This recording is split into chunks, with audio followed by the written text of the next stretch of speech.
বড্ড দেরি হয়ে গেল দোকান থেকে ফিরতে ফিরতে। সন্ধ্যা পেরিয়ে রাত হয়ে গেছে। শিগগিরই বাড়ি ফিরতে হবে। গিন্নিকে কতবার করে বলেছি ঘরে যা যা দরকার সব একসাথে আনতে বলবে, কিন্তু কে শোনে কার কথা। সেই আজকেও কয়েকটা জিনিস আনাতে ভুলে গেল। নতুন করে আবার দোকানে গিয়ে সেসব আনতে হলো। এবার থেকে বলবো সব লিখে দিতে। এইবারে আমার আবার পড়ে গেছে। এবার কি করি? এখনই কল করে না গেলে কেলেঙ্কারি হয়ে যাবে। এখন কল করে কি করে যাব?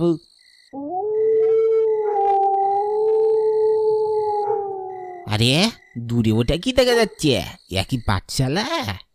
এতদিন হয়ে গেল এই গায়ে আসছি, কখনো তো এরকম বাচ্চালা দেখিনি বাপু। এটা আবার কবে হলো? যা কিছু একটা তো পেলুম। এবার না হয় এর ভিতরেই যাই।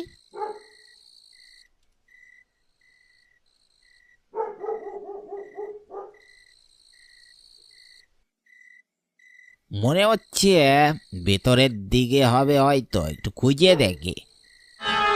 দেখি কাঁধে কাঁধে গিয়েছে বল না। কিনে দুনিয়াতে তুই এখানে কি করছিস বে?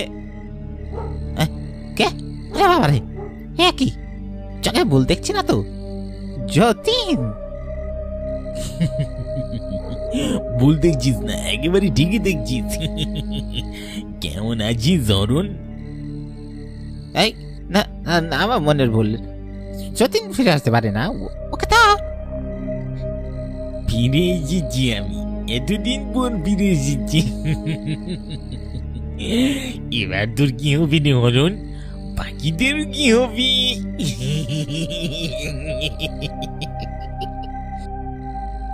কে আছো? বাঁচাও, শুনতে পাচ্ছ? কেউ বাঁচাও! মেরে ফেললো রে। যতীন আমায় ছেড়ে দে বলছি। যতীন দয়া করে এবার আমাকে ছেড়ে দে। আমি না তোর বন্ধু। আমায় ক্ষমা করে দে। ক্ষমা করবো তোকে? তুই আমার বন্ধু হবার যোগ্য ছিলি না। আজ প্রতিশোধ নেব, প্রতিশোধ। শেষবারের মতো ক্ষমা করে দে।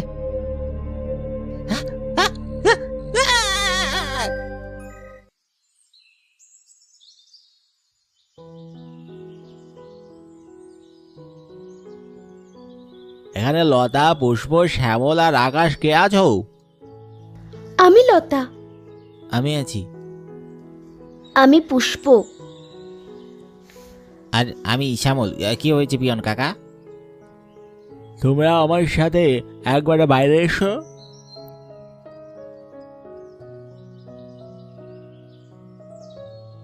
আমাদের এইখানে নিয়ে এলে কেন পিয়ন কাকা?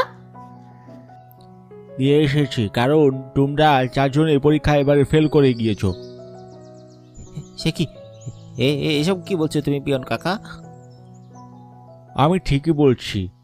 তোমরা চারজন এবছর পরীক্ষায় উত্তীর্ণ হতে পারোনি। এবার কি হবে? বাড়িতে সবাইকে মুখ দেখাবো কি করে? বাবা মা দুজনেই কত আশা করে বসে আছে আমাদের জন্য। এবার কি হবে পিয়ন কাকা? কোন একটু রাস্তা বের করে দাও। তার রাস্তা একখান আছে বটে, তোমরা কি সেই রাস্তা অনুযায়ী চলতে পারবে? কেন চলতে পারবো না? যদি সেই রাস্তায় চলে পরীক্ষায় পাশ করে যেতে পারি তাহলে অবশ্যই সেটাই করব। তুমি বলো পিয়ন কাকা, কি করতে হবে? শোনো, আমাদের এই স্কুলে একজন নতুন শিক্ষক এসেছেন। তার নাম যতীন্দ্রনাথ মুখোপাধ্যায়। আমরা যতীন স্যার বলে চিনি। ইনি তোমাদের পড়াবেন যেন পরের পরীক্ষায় তোমরা পাশ করতে পারো। যতীন্দ্রনাথ মুখোপাধ্যায়?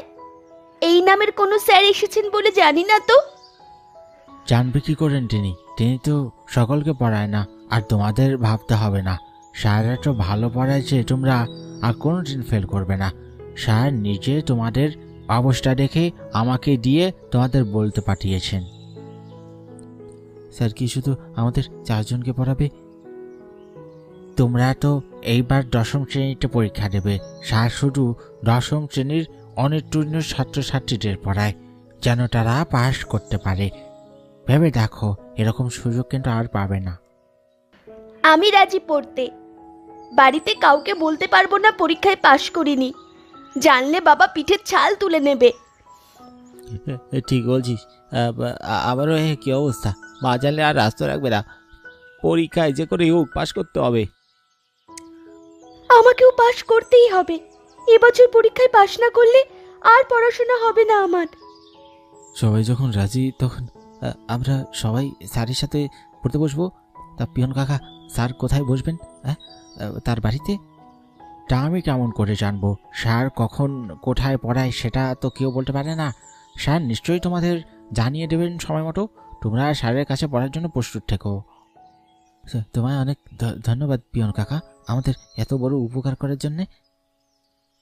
আর একটা কথা শোনো মনোযোগ দিয়ে, এই কথা অন্য কাউকে বলবে না, মনে থাকবে। কেন পিয়ন কাকা? অন্য কাউকে বললে কি হবে? অন্য কেউ জানলে তখন তারাই নিয়ে সমালোচনা করবে যে যতীন স্যার শুধু তোমাদেরকেই পড়াচ্ছেন, অন্যদের নয়। তোমরা পড়াশোনায় দুর্বল বলেই তাই তোমাদের আলাদা সুযোগ দেওয়া হয়েছে।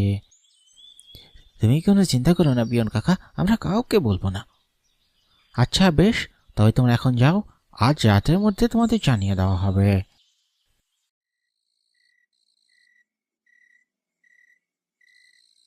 গিন্নি, কতদিন কলা পাতায় গুঁড়ো মাছের চচ্চড়ি খাইনি, একবার করবে? কতবার না বলেছি ওই পদটা রান্নার কথা আমায় বলবে না। বলি গিন্নি, 1 বছর হয়ে গেল, তুমি এখনো ভুলতে পারলে না? ভুলে যাব? আমার নারী ছেঁড়া ধন আমার কাছ থেকে হারিয়ে গেল আর আমি ভুলে যাব? কোন মুখে বলো এমন কথা? উত্তেজিত হয়ে গেলে আবার। বলি, কোনো একটা ঘটনার জন্য কি মানুষের জীবন থেমে যায়? আমরা কি সবাই মরে গেছি? তুমি আবার আগের মতো স্বাভাবিক হচ্ছ না কেন? আমার মাঝে মাঝে মাথা কাজ করে না গো। কখন উত্তেজিত হয়ে যায় নিজেই বুঝি না। হুট করে মনে হয় সব এলোমেলো হয়ে গেল, ঠিক 15 বছর আগের মতো।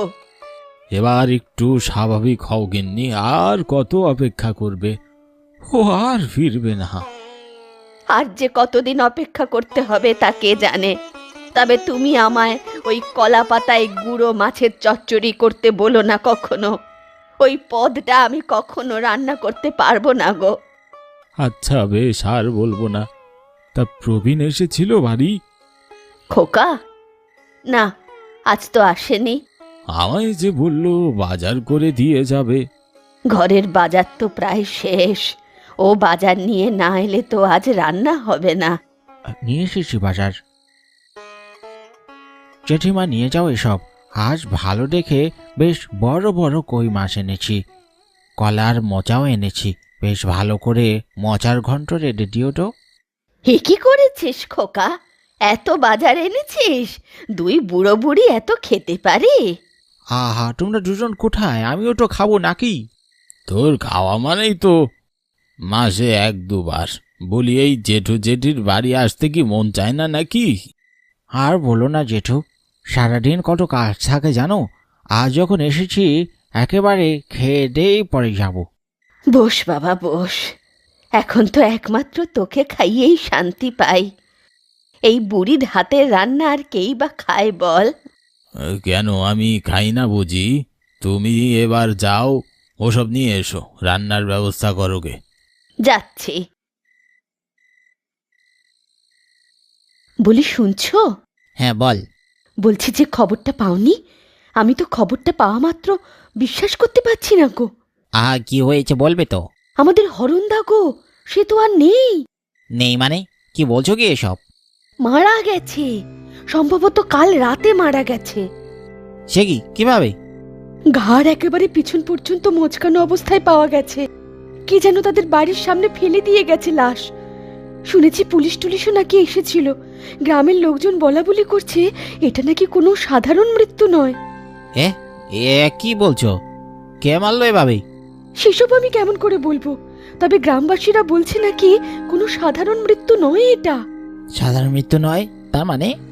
মানে সকলে বলছে কোনো মানুষের দ্বারা এভাবে মারা সম্ভব নয়। লাশের শরীরে নাকি এক বিন্দু রক্ত ছিল না, সাদা ফ্যাকাশে ঘাড় মচকানো অবস্থায় পাওয়া গেছে। ওভাবে নাকি কোনো মানুষের পক্ষে মারা সম্ভব নয়। এই নিয়ে গ্রামে সকলেই বেশ কানাঘুষো করছে। তা যাবে নাকি একবার গিয়ে দেখে আসি তার পরিবারে কি খবর? পাগল হয়েছো নাকি তুমি? তুমি এখন ওখানে যাবে? যাব না কেন? অরুণদা আমাদের এত ভালো বন্ধু, একসাথে 15 বছর শিক্ষকতা করেছি একই পাঠশালায়, সে এরকম ভাবে মারা গেল, একবার দেখতে যাব না? সেসব ঠিক আছে, কিন্তু আমার বেশ ভয় করছে। কিসের ভয়? বলি, তুমি কি কিছুই বুঝতে পারছো না নাকি? ওই গ্রামে যাওয়াটা কি আমাদের জন্য নিরাপদ? আহা, ওসব বহু পুরনো কথা। এত বছর পরে সে মনে হয় না তেমন কোনো অসুবিধা হবে। আজ এক কাজ করো, তৈরি হয়ে নাও, বরং গ্রামে ফিরে গিয়ে একটু দেখা সাক্ষাৎ করলাম। হ্যাঁ, কত বছর হয়ে গেছে গ্রাম ছেড়েছি, কতদিন দেখা হয় না সবার সাথে, তার উপরে দুঃসংবাদ পেলাম। আচ্ছা বেশ, চলো তবে। কোনো ঝামেলা হলে কিন্তু আমি জানি না, আমি তোমায় আগেই বারণ করেছি। ভয় পেও না, কিন্তু কিচ্ছু হবে না। ব্যাগটা গুছিয়ে নাও তো, ভাবছি 2 দিন থাকবো, ঠিক আছে? আচ্ছা বেশ। আকাশ, আকাশ, কোথায় তুমি? বেরিয়ে এসো।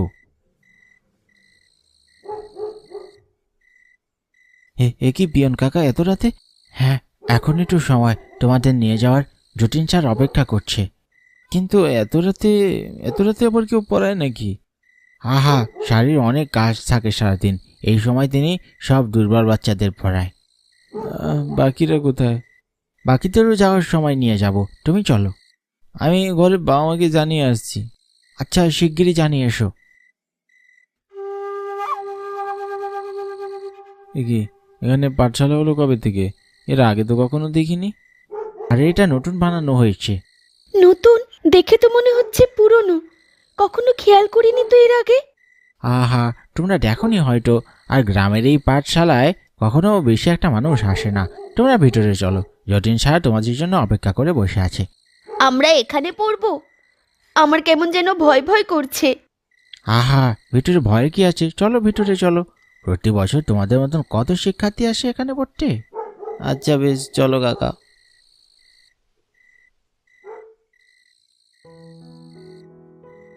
তোমরা এখানে বসো, আমি বরং বাইরে গিয়ে দাঁড়াই।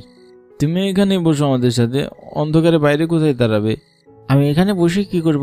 শুধু এর থেকে ভালো আমি বাইরে গিয়ে দাঁড়াই। এখনই সার এসে পড়বে। সার একদম পছন্দ করে না আমি এখানে দাঁড়িয়ে থাকলে। আচ্ছা বেশ, তুমি বরং বাইরেই দাঁড়াও।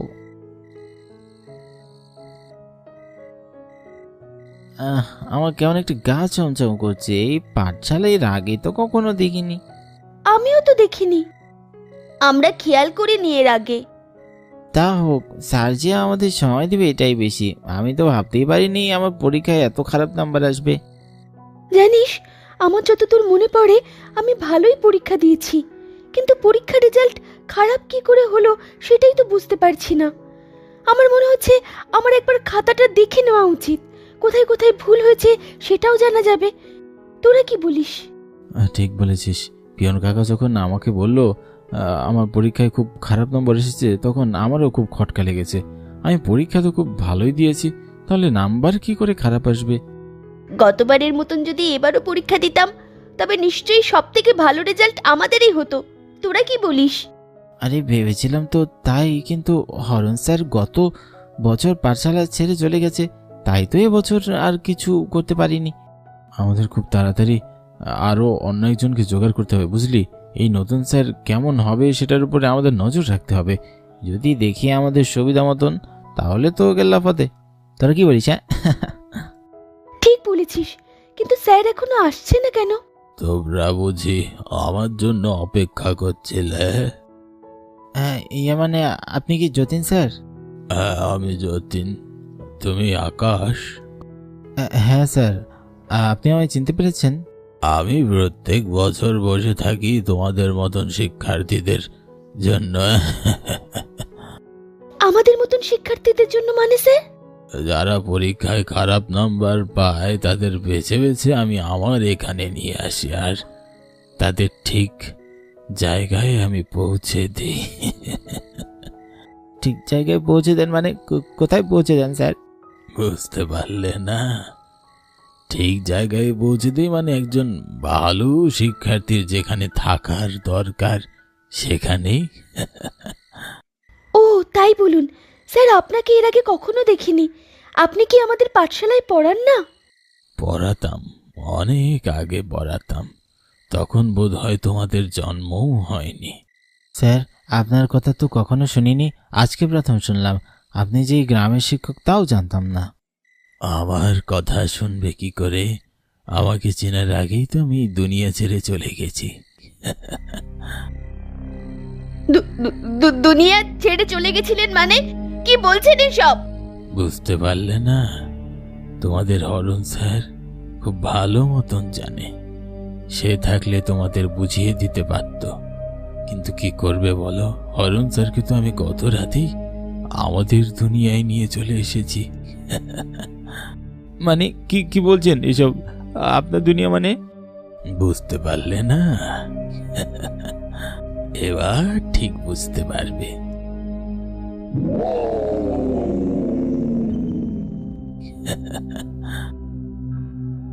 ওরে বাবারে, এ তো কোনো সাধারণ মানুষ নয়, ভূত!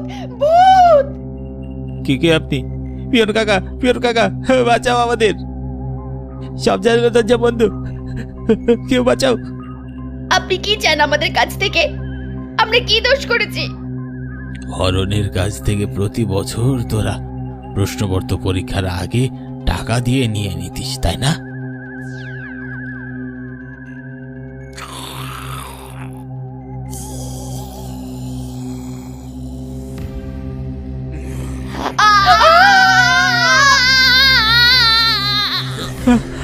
মরে গেলাম, বাঁচাও!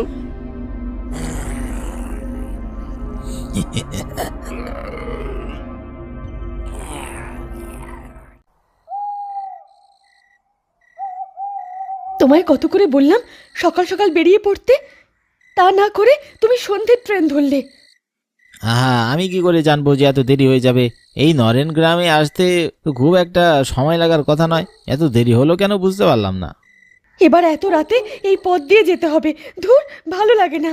এই লোকটা একটা কাজ যদি ঠিক মতো করে। এত ফ্যাচর ফ্যাচর করো না তো গিন্নি, শিগগিরই পা চালাও।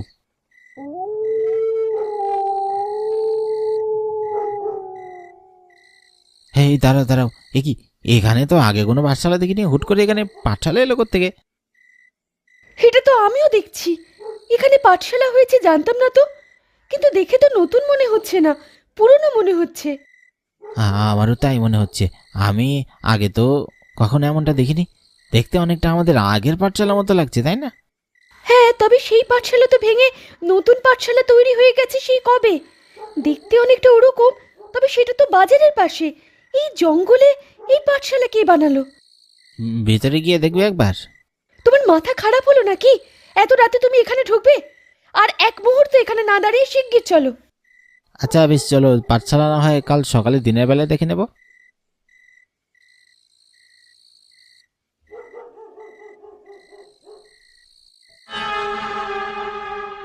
এ কি, পিছনে কে হাত রাখলো? দিনের বেলায় এই পাঠশালা দেখবি কি করে? দিনের বেলা তো পাঠশালা গায়েব হয়ে থাকে রে। ও মা গো, যতীন! যতীন, তুই এখানে? আমি কি ঠিক দেখছি? হ্যাঁ, আমি যতীন। আমায় মনে রেখেছিস দেখছি। তোদের বলেছিলাম না এই গায়ে যদি আবার আসিস তবে মরতে হবে। কিন্তু সেসব তো অনেক আগের কথা। তুমি কিভাবে ফিরে এলে? তোকে তো আমরা সবাই মেরে ফেলেছিলি, তাই না? তোরা কি ভাবলি তোদের আমিও এত সহজে ছেড়ে দেব? আমি আমার কথা রাখবো। আজ এই মুহূর্তে আমি তোদের এখানেই মারবো। না, পারিস না যতীন, পারিস না। আমরা তোর বন্ধু, তুই আমাদের মারতে পারিস না। বন্ধু? তোদের সাহস কি করে হয় আমাকে বন্ধু বলার? বন্ধুত্বের কোনো দাম দিসনি তোরা। তুই, তোর স্ত্রী ময়না, হরণ, আমি একসাথে এই পাঠশালায় শিক্ষকতা করতাম। তোরা তিনজন পরীক্ষার সব প্রশ্নের উত্তর শিক্ষার্থীদের জানিয়ে তাদের কাছ থেকে টাকা হাতিয়ে নিতি। শিক্ষার্থীদের পরীক্ষার আগেই প্রশ্নের প্রলোভন দেখিয়ে তোরা অনেক টাকা নিয়েছিস। কিন্তু তোরা জানতিস না আমার কাকাতো ভাই প্রবীণ এই পাঠশালায় পিয়নের কাজ করে। ও সব খবর পেয়ে আমায় জানিয়ে দিয়েছিল। আমি তোদের বারণ করেছিলাম বারবার বলেছিলাম এভাবে বাচ্চাদের জীবন নষ্ট করিস না, কিন্তু তোরা আমার একটাও কথা শুনিসনি। উল্টো তোরা কি করলি, আমায় শাসালি। যদি আমার মুখ খুলে তাহলে তোরা আমায় ফাঁসিয়ে দিবি, কিন্তু তোদের ওই কথা না শুনে আমি যখন হেডমাস্টারের কাছে গেলাম আর বলে দিলাম, তখন তুই তোর বউ ময়না আর হরণ মিলে বুদ্ধি করে সেই সময়ে পড়া 10ম শ্রেণীর দ্রুত বাচ্চাকে মিথ্যা বলাবলি। তোরা ওদের দিয়ে বলালি আমি বছরের পর বছর প্রশ্ন ফাঁস করেছি। পরীক্ষার আগে প্রশ্ন পাওয়ার লোভে ওই 2জন শিক্ষার্থী নির্দ্বিধায় মিথ্যাও বললেও আমায় সকলের সামনে অপরাধী বানিয়ে দিল। সেই দিনই হেডমাস্টার আমাকে শিক্ষকতার পদ থেকে বহিষ্কার করলেন। সারা জীবন সৎভাবে শিক্ষকতা করার এই মূল্য পেলাম, এরপরও তোদের শান্তি হলো না। তোরা আমার এই পাঠশালা ছেড়ে বড় গাছতলায় মেরে পুঁতে ফেললি। এত রাগ ছিল তোদের আমার উপরে, আর এখন বন্ধুত্ব দেখাতে এসেছিস।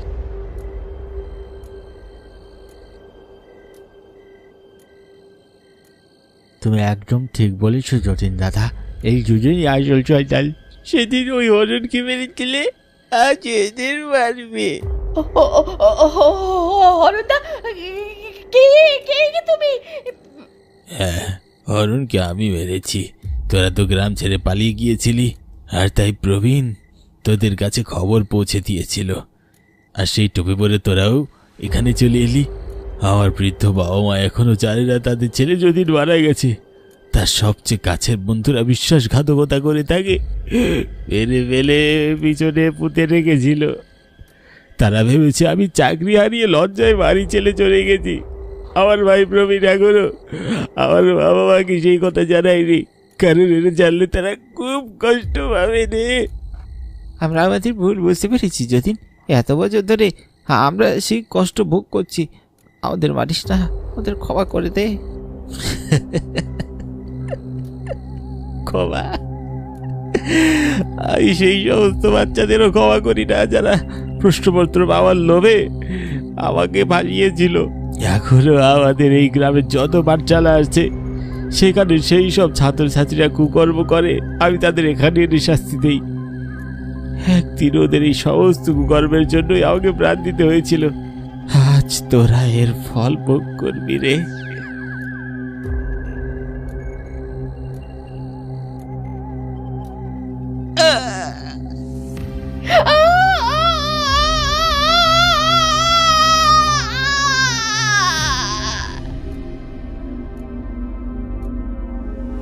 এতদিনে তোমার প্রতিশোধ পূর্ণ হলো যতীন দা? আরে ভাই, এখনো পূর্ণ হয়নি। যেদিন এই গায়ের প্রত্যেকটা শিক্ষার্থী নিজের যোগ্যতায় পরীক্ষা দেবে প্রশ্ন চুরি না করে, সেদিন আমার সব রাগ মিটে যাবে। তারপর তুই আমার বাবাকে আর মাকেও জানিয়ে দিস যে আমি আর বেঁচে নেই।